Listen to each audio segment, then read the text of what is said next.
සූර්යකාන්ත වර්ණසූරිය අධ්‍යක්ෂණය කරන රූපහර ෆිල්ම්ස් නිෂ්පාදනය කරන මේඝ වර්ෂා චිත්‍රපටය ගැනයි අපි මේ පොඩ්ඩක් කතා කරන්න හදන්නේ.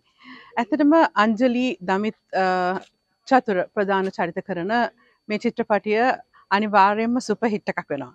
ඉතින් මටත් ඒකේ අවස්ථාවක් හම්බෙලා තියෙනවා රඟපාන්න. අවුරුදු 23කට පස්සේ මේ රඟපාන්න අවස්ථාවක් හම්බුනේ. ඉතින් මං හරි ආසාවෙන් හරි සතුටින් ඒ චරිතය කරගෙන යනවා. ඒක පුංචි චරිතයක්.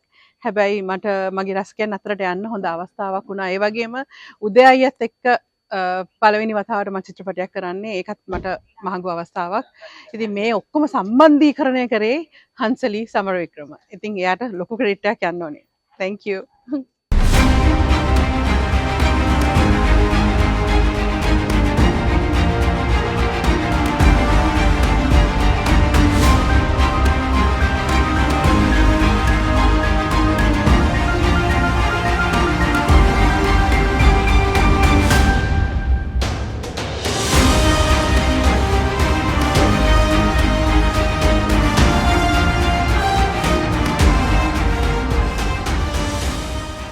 ඇත්තටම අවුරුදු 20කට විතර පස්සේ තමයි මම චිත්‍රපටයක් රූපගත කරන්න දර්ශන තලයකට එන්නේ. ඉතින් හරිම සතුටුයි මේක වර්ෂා තුලින් යලිත් මගේ මතකයන් අවදි කරලා රංගපෑමට එක් වෙන්න ලැබීම ගැන.